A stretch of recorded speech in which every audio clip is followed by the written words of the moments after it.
Hello and welcome to my channel. Try This is a series where I break down interesting commanders, and today I'm covering Heliod Radiant Dawn.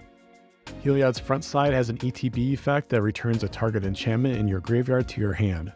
For 3 and a Phyrexian blue mana, you can flip it at sorcery speed. Its flip side gives your spells flash and reduces the cost of your spells by 1 generic mana cost for each card all of your opponents have drawn on the current turn. The new Heliod is a cool card with a truly powerful utility effect on its flip side. It's a lot of mana to get to that point, but since the mana cost is split up, you can cast it earlier in the game than your normal 7 or 8 drop. Giving you the ability to cast anything at instant speed just makes the deck more powerful in general. It truly can't be understated how effective that ability is itself. Having that ability in the command zone is pretty scary, even if you have to jump through a few hoops to get there. The flash effect and general cost reduction leaves this deck to be very open-ended since this utility isn't focused on any particular archetype unlike the front side of the card. It suits colorless decks the best, but really any good stuff focused deck can take advantage of this. Really, this commander just screams Eldrazi or Artifacts to me, at least on the backside, but Enchantress decks are fun, so I asked you all on YouTube which way to take the deck. The majority of you wanted to see Eldrazi tribal, so here we are. Before I dive into the high synergy cards, I'm going to cover an alternate win condition and the approach of the second sun. You'll likely be drawing lots of cards, and Heliod being able to use its win con at instant speed makes it possible in some cases to win in one turn on anyone's turn.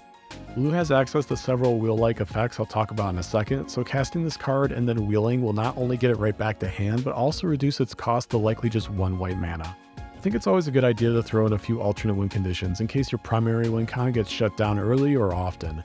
Our goal here is to jam out as many Eldrazis as possible to overwhelm our opponents, but there's many things that can stop them like bounce effects, fogs, freezes, and other forms of interaction, so adding another backup plan is a good idea.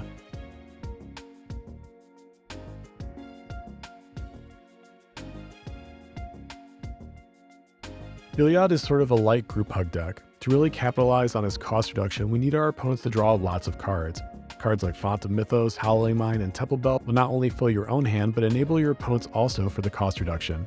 A big drawback of cards like these is normally your opponents always reap the rewards before you.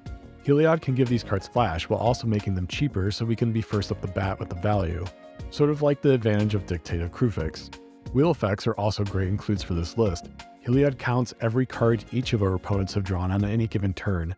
Wheels fill our hand while also getting a massive discount for anything we have. Jace's Archivist, Windfall, and Echoes of Eons are some good examples. The Archivist is nice because we can do it over and over again. We'll quickly outpace our opponents this way as they'll likely only be able to use a few cards they've drawn while we continue to dump most of our hand onto the field. Some other examples are Emergency Powers and Teferi's Puzzle Box. You'd probably add it anyway, but Smothering Tithe is worth shouting out as everyone's drawing so many cards. Puzzle Box is weird here. It's a personal wheel that might be worth cutting honestly.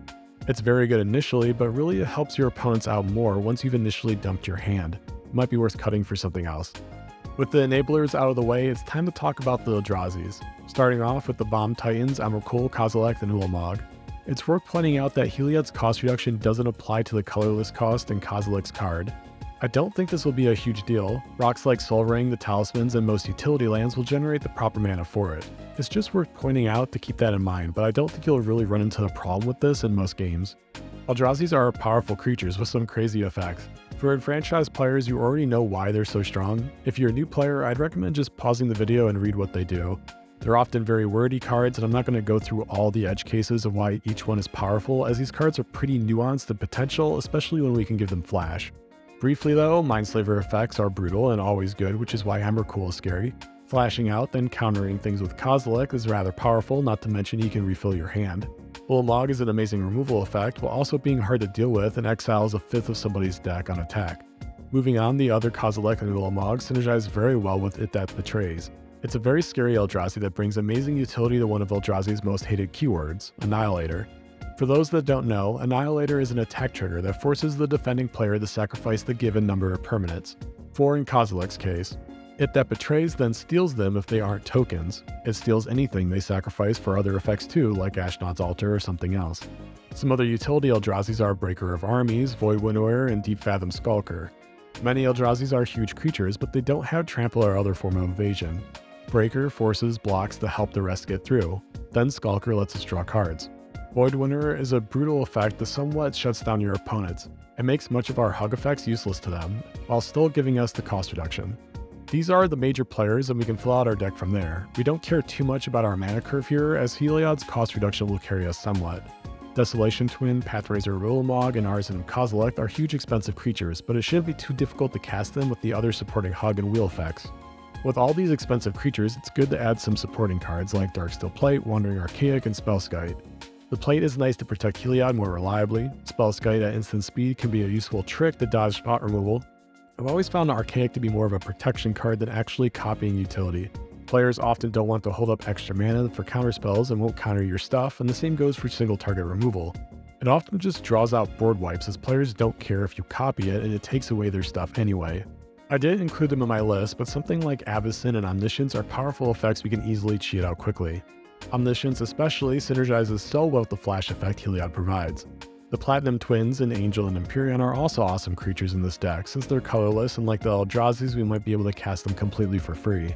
For my example list, I wanted to stick with as many Eldrazi as possible, but these are some great includes to flush the deck out with. I didn't cover every card in this deck or every suggestion I have for Heliod, so if you'd like to see the rest, check out the link in the description below. If you enjoyed this video, please consider clicking the like button and subscribing to the channel. Comment below on cards you think synergize well with this commander, and if you have any suggestions for commanders to build in the future. Thank you so much for watching, good luck, and have fun.